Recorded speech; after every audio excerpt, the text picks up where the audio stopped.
الحمد لله رب العالمين، والصلاة والسلام على سيد الأنبياء والمرسلين وعلى آله الطيبين وأصحابه الطاهرين ومن تبعهم بإحسان إلى يوم الدين. أما بعد، فقد قال الله تعالى في كلامه المجيد والفرقان الحميد: فأعوذ بالله من الشيطان الرجيم، بسم الله الرحمن الرحيم. تبارك الذي بيده الملك وهو على كل شيء قدير، الذي خلق الموت والحياة ليبلوكم أيكم أحسن عملا وهو العزيز الغفور. صدق الله العظيم. محترم اور مکرم سامعین کرام، اللہ تعالیٰ کی بڑی نعمتوں میں سے زندگی کا حاصل ہونا ہے، اور اللہ تعالیٰ نے انسان کو زندگی عطا فرما کر کچھ ذمہ داریاں اس پر عائد کی ہیں. جب جس وقت جس ذمہ داری کے پورا کرنے کا موقع آتا ہو، اللہ کے اس حکم کو پورا کرنا اور ذمہ داری کو ادا کرنا انسان کے حق میں بہتر ہوتا ہے، آخرت میں اسے نجات دلانے والا ہوتا ہے، اور اللہ کے رحمتوں کا حقدار بنانے والا ہوتا ہے. بندہ اسی فکر کے ساتھ اور اسی احساس کے ساتھ، اسی فکر کے ساتھ زندگی گزارے تو اسے دونوں جہانوں میں بھلائی حاصل ہوگی، اور جہاں کہیں پر بھی غفلت ہوگی، کوتاہی ہوگی، اور ذمہ داریوں کا احساس جو اللہ کی جانب سے خاص طور پر بندے پر عائد ہے، ان کے ادا کرنے کا احساس انسان کے پاس سے ختم ہو جائے گا یا کم ہو جائے گا، تو پھر اسی قدر اللہ کی رحمت اور نعمت سے محرومی ہوگی، آزمائشوں کا سلسلہ ہوگا. اور اللہ سبحانہ و تعالیٰ اگر ارادہ کریں کہ دنیا ہی میں اسے آگاہ کر دیا جائے، آزمائشوں میں مبتلا کیا جائے کہ تمہاری اس غفلت کی وجہ سے یہ آزمائش تمہارے لیے ہیں، تو دنیا ہی میں بندے کو اپنے اعمال کی سزا ملتی ہے. اور اگر اللہ سبحانہ و تعالیٰ فیصلہ کریں کہ آخرت میں اس کا بدلہ ملے گا، تو دنیا میں انسان کو محسوس نہ ہو، لیکن آخرت میں تو معلوم ہو جائے گا، اور جو وہاں کا نقصان ہوگا وہ بہت زیادہ ہوگا. اس وجہ سے عقل مند انسان وہ ہے جو ذمہ داریوں کا احساس کرے اور زندگی کو غنیمت جانے اور آخرت کی فکر کرے. اور یہ فکر کرنے کے سلسلے میں بہت ساری رکاوٹیں انسان کے سامنے آتی ہیں. کبھی تو شیطان اسے دھوکے میں مبتلا کر دیتا ہے اور سیدھی راہ سے روک لیتا ہے، اور اللہ کی فرما برداری سے اسے روک دیتا ہے. عمل صالح میں وہ آڑے آ جاتا ہے، اور خوش دلی کے ساتھ، خوش نیتی کے ساتھ عمل کرنے انسان کو نہیں دیتا. اور ان نفس امارہ جو اللہ سبحانہ و تعالیٰ نے انسان کے ساتھ لگایا ہے، وہ بھی انسان کے لیے عمل صالح سے آڑ بن جاتا ہے، اور انسان کو برائیوں کا حکم کرتا ہے، اور انسان خیر سے محروم ہو جاتا ہے. اسی طرح طبیعت کی سستی ہوتی ہے، اور دوسری وجوہات ہوتی ہیں، اور دوسرے اسباب غفلت ہوتے ہیں جو انسان کو غافل کر دیتے ہیں، اور تمام کا نتیجہ ایک ہی نکلتا ہے کہ انسان اللہ کے رحمت و نعمت سے محروم ہو جاتا ہے، اور آخرت میں اپنا نقصان اٹھانا پڑتا ہے. تو جس کسی وجہ سے بھی انسان اس کے دل پر غفلت چھا رہی ہو اور وہ غافل بندہ بن رہا ہو، اس وجہ کو تلاش کرنا، اسے معلوم کرنا اور اس غفلت کو دور کرنا انسان کی ذمہ داری ہے. شیطان کا اگر وسوسہ ہو اس کا مقابلہ کرے، نفس کی اگر شرارت ہو تو اسے لگام دے، اور اگر کوئی دوسری غفلتوں کے اسباب کا شکار ہو تو کس طرح سے وہ نجات پا سکتا ہے اور ان چیزوں پر قابو پا سکتا ہے، اس سلسلے میں غور و فکر کرے. پھر اس کے بعد وہ کون سے اسباب ہیں جس کی وجہ سے انسان غفلت کا شکار ہو جاتا ہے اور آخرت کو بھلا بیٹھتا ہے اور اللہ کے حکم کو اس طرح سے انجام نہیں دیتا جس طرح کہ اللہ کے حکم کو پورا کرنے کا تقاضا ہوتا ہے۔ تو کون سی چیزیں انسان کے لیے آڑ بن جاتی ہیں، کون سی چیزیں انسان کے لیے حجاب بن جاتی ہے، اور کون سی چیزیں انسان کو خیر سے محروم کر دینے والی ہوتی ہیں۔ تو ایک حدیث شریف میں حضور کریم صلی اللہ علیہ وسلم نے ان چیزوں کی نشاندہی فرمائی ہے۔ اس میں نبی پاک علیہ السلام نے ارشاد فرمایا ہے کہ زندگی کو غنیمت جانو موت سے پہلے۔ 5 چیزوں کا ذکر اس حدیث شریف میں حضور کریم صلی اللہ علیہ وسلم نے کیا ہے۔ تو وہاں پر اللہ کے نبی علیہ السلام نے ذکر کیا کہ زندگی کو غنیمت سمجھو موت سے پہلے، اس لیے کہ موت یہ تو ہر ایک کو آنی ہے، چاہے موت کو ماننے والا ہو تب بھی موت آنے والی ہے، موت کا انکار کرنے والا ہو اسے بھی موت آنے والی ہے۔ اس سے پہلے کا جو زمانہ ہے، اس سے پہلے کا جو وقت ہے، یہ زندگی والا وقت ہے۔ اور جب زندگی حاصل ہوتی ہے تو انسان اس بارے میں غفلت میں مبتلا ہوتا ہے، اور زندگی جس کو حاصل ہے اسے جب موت کے تصور کرنے کو کہا جاتا ہے، مراقبہ کرنے کو کہا جاتا ہے کہ سوچو کہ یہ موت تم پر طاری ہوگی، تو شیطان و نفس کچھ اس طرح سے حائل ہو جاتے ہیں کہ انسان صحیح طور پر اس چیز کا ادراک بھی نہیں کر سکتا، اس چیز کا تصور نہیں کر سکتا کہ جب موت آ جائے گی تو کیا ہوگا۔ حالانکہ وہ اپنے سامنے مرنے والوں کو دیکھتا ہے اور لوگوں کو اپنے ہاتھوں سے دفناتا ہے، لیکن غفلت کا جو پردہ دل پر پڑا ہوا ہوتا ہے کہ ایک مجبور اور بےکس جنازے کو دیکھتا ہے جسے خود اپنے ہاتھوں سے قبر میں اتار رہا ہوتا ہے، اور اسی قبرستان میں ٹھہر کر اپنی دنیا کی فکر کرتا ہے، اپنے کاروبار کی بات کرتا ہے، یعنی یہ احساس اس کے دل سے ختم ہو چکا ہے کہ یہ موت میرے اوپر آنے والی ہے، اور جب آ جائے گی یہ موت طاری ہو جائے گی تو پھر اس کے بعد انسان کا کیا حال ہوگا کہ وہ عمل بالکل بھی نہیں کر سکے گا،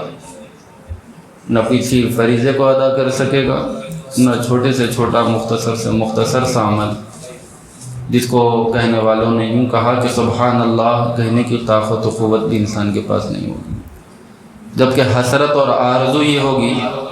کہ اگر روح دوبارہ لوٹا دی جائے اور میں دوبارہ زندہ کر دیا جاؤں تو اللہ کی نافرمانی ایک لمحے کے لیے بھی نہیں کروں گا۔ حسرت اور آرزو یہ ہوگی، لیکن اللہ کا فیصلہ ایک ہی ہے کہ جب ایک مرتبہ زندگی دے دی گئی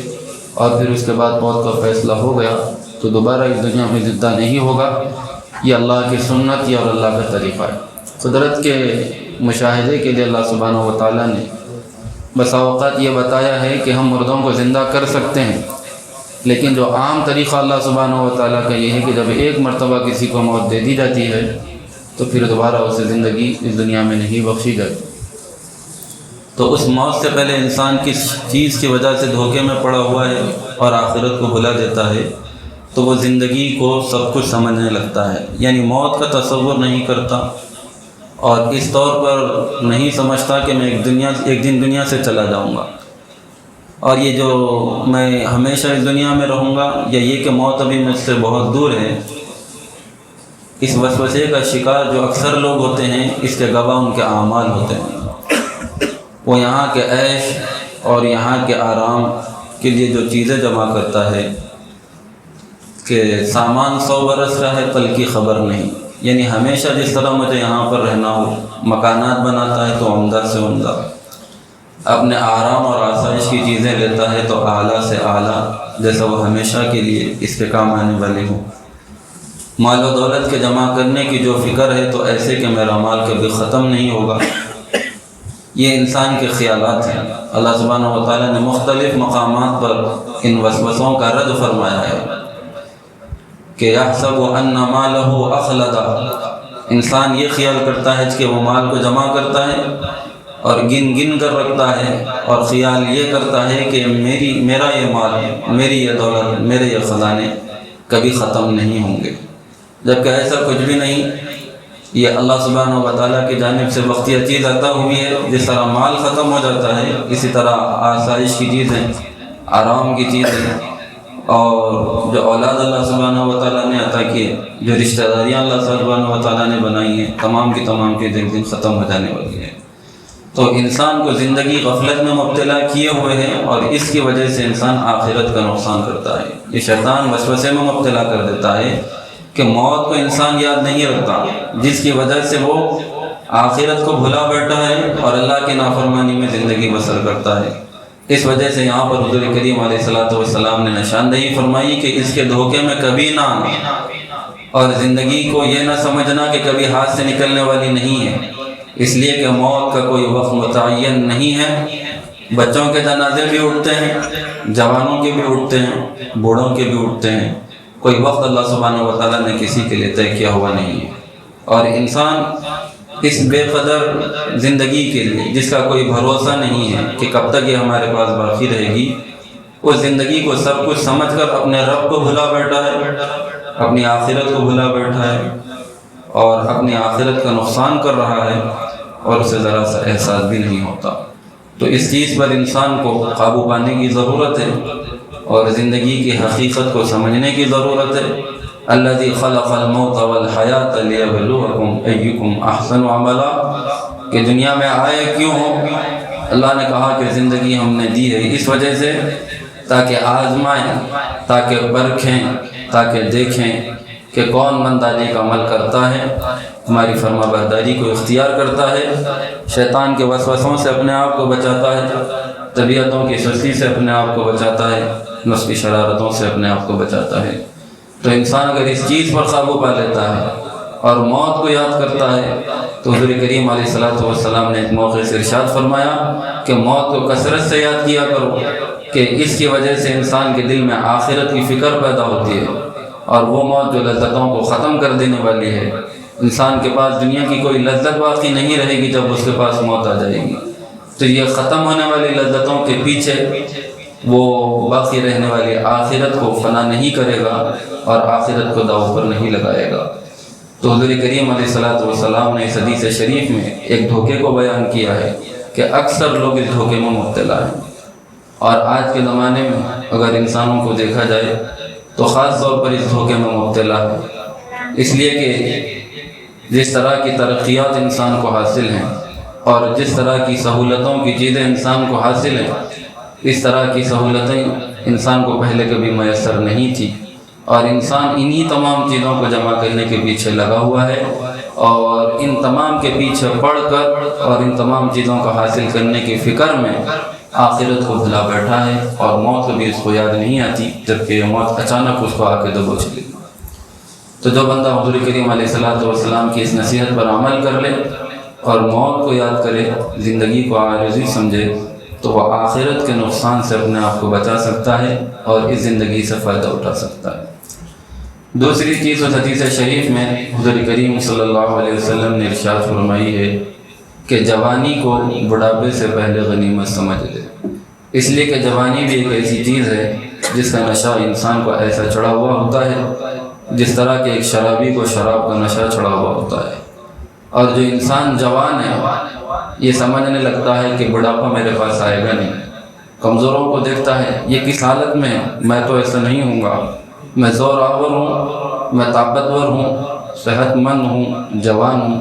اس طرح کی کمزوری یہ میرے پاس نہیں آئے گی۔ لیکن جو بوڑھے ہیں اور کمزور ہو چکے ہیں اور ایک ایک قدم اٹھانا جن کے لیے مشکل ہوا چلا ہے، ان سے اگر پوچھا جائے کہ اس حال تک کس طرح سے پہنچے ہو، اور خود انسان غور کر لے تو کوئی پیدا ہونے والا تو بوڑھا پیدا نہیں ہوتا، وہ بچہ ہی ہوتا ہے، پھر اس کے بعد جوانی کا زمانہ اس پر آتا ہے، پھر یہ جوانی بڑھاپے میں بدل جاتی ہے۔ اس حقیقت کو اللہ سبحانہ و تعالیٰ نے قرآن شریف میں بیان کیا، اللہ الذی خلقکم من ضعف ثم جعل من بعد ضعف قوة ثم جعل من بعد قوة ضعفا وشیبا، اللہ وہ ہے جس نے تمہیں کمزوری سے پیدا کیا، اس کمزوری کے بعد اللہ نے زور تمہیں عطا کیا، اور اس زور کے بعد اللہ سبحانہ و تعالیٰ نے پھر تمہیں کمزور کر دیا اور بڑھاپا تمہارے اوپر لے کر آئے۔ تو جو بوڑھا ہے اور جوانی کا زمانہ جس پر گزر چکا ہے، اس سے پوچھو کہ کیا وہ بوڑھا بننا پسند کرتا تھا؟ اس طرح کی مجبوری اور لاچاری والی زندگی گزارنا پسند کرتا تھا۔ کوئی نہیں چاہتا کہ وہ مجبور ہو جائے، لاچار ہو جائے، کمزور ہو جائے، دوسروں کا محتاج ہو جائے، نعمتیں اس سے چھن جائے، جوانی اس کی ختم ہو جائے۔ لیکن اس کے باوجود یہ اللہ کا فیصلہ ہے، یہ اللہ کا نظام ہے، اور اس کے بعد انسان نہ چاہتے ہوئے بھی جوانی اسے رخصت ہو چکی ہے اور بڑھاپا اسے آ چکا ہے۔ تو جب وہ لوگ اپنے آپ کو چاہ کر بڑھاپے سے نہ روک سکے،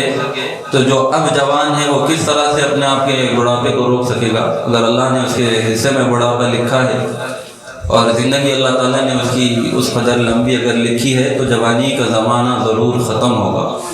انسان یہ جو سمجھتا ہے کہ ہمیشہ جوان رہوں گا اور بوڑھا نہیں ہوں گا، یا میری یہ طاقت، میرا یہ زور ختم نہیں ہوگا، تو یہ ایک دھوکہ ہے، یہ ایک وسوسہ ہے جس کا شکار ہو کر انسان آخرت کا نقصان کرتا ہے۔ دنیا میں بہت سارے لوگ آئے، طاقت کے نشے میں چور تھے، ان کے دل میں بھی یہی خیال تھا کہ ہم اس قدر طاقتور ہیں کہ کون ہمارے مقابلے کی تاب لا سکتا ہے، ہمارے سامنے کھڑے رہنے کی ہمت کس میں ہو سکتی ہے۔ قوم عاد اور قوم سمود کا ذکر اللہ سبحانہ و تعالیٰ نے قرآن شریف میں کیا۔ یہی وسوسے کے وہ شکار تھے کہ اس قدر طاقتور ہم ہیں کہ کسی کو ہمارے سے مقابلے کی مجال ہے کیا؟ اللہ سبحانہ و تعالیٰ نے قرآن شریف میں ذکر کیا کہ یہ بھول گئے کہ جس اللہ نے ان کو پیدا کیا وہ اللہ ان سے زیادہ طاقتور ہے۔ اور پھر اللہ سبحانہ و تعالیٰ نے اپنے طاقت کا مظاہرہ ان کے سامنے کیا،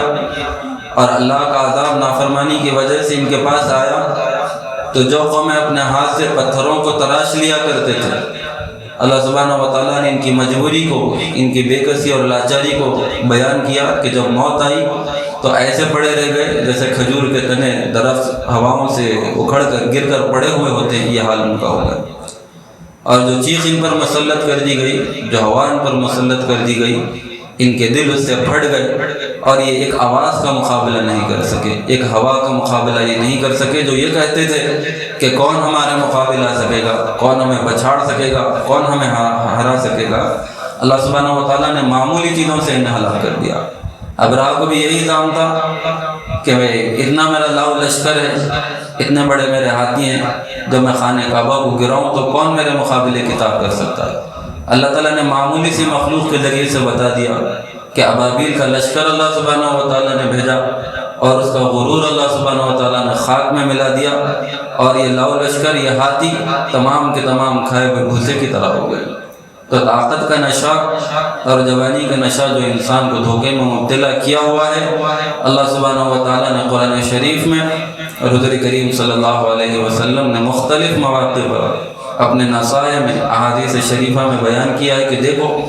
تم سے پہلے والے لوگ، ان کے پاس بھی یہ زمانہ آیا تھا، یہ طاقتیں ان کے پاس تھی، جوانی اللہ سبحانہ و تعالیٰ سب کو دیتے ہیں، لیکن اگر انسان اس دھوکے میں مبتلا ہو گیا اور یہ سمجھنے لگ گیا کہ یہ چیز ہمیشہ میرے پاس رہے گی، تو پھر وہ دھوکے میں مبتلا ہے، ہمیشہ یہ چیز رہنے والی نہیں ہے۔ حضور کریم علیہ السلام نے ارشاد فرمایا کہ اس جوانی کو بڑھاپے سے پہلے غنیمت سمجھ لو، یعنی اس قابل اس جوانی کو بناؤ، اس لائق اس جوانی کو بناؤ کہ آخرت کا نفع اس سے ہو سکے، آخرت میں اللہ کی رحمت میں جگہ پا سکو،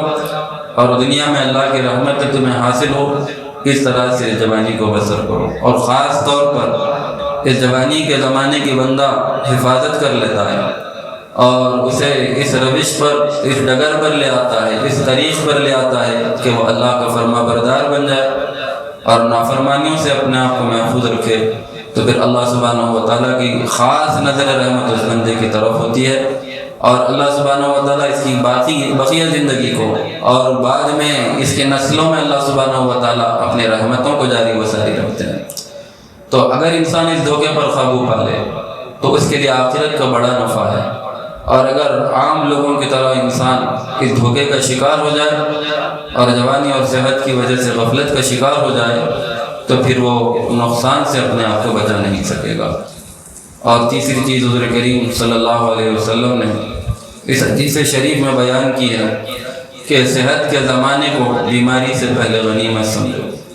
کہ انسان جب بیمار ہو جاتا ہے وہ مجبور اور لاچار ہو جاتا ہے، اور کچھ کرنے کی طاقت اور سکت اس کے پاس باقی نہیں رہتی، اور انسان اس زمانے میں چاہتا یہ ہے کہ وہ کچھ نیک عمل کر لیا کرے، اللہ کو راضی کرنے والا عمل کر لیا کرے، لیکن جسم اس قدر کمزور ہو جاتا ہے کہ اب اس میں طاقت باقی نہیں رہتی کہ کچھ مشقت وہ برداشت کر سکے، تو بیماری کا زمانہ یہ مجبوری کا زمانہ ہوتا ہے، لاچاری کا زمانہ ہوتا ہے، انسان دوسروں کا محتاج ہو جاتا ہے۔ اور بیماری آتی کب ہوتی ہے انسان کو پتہ نہیں چلتا، اچھا بھلا صحت مند نوجوان ہوتا ہے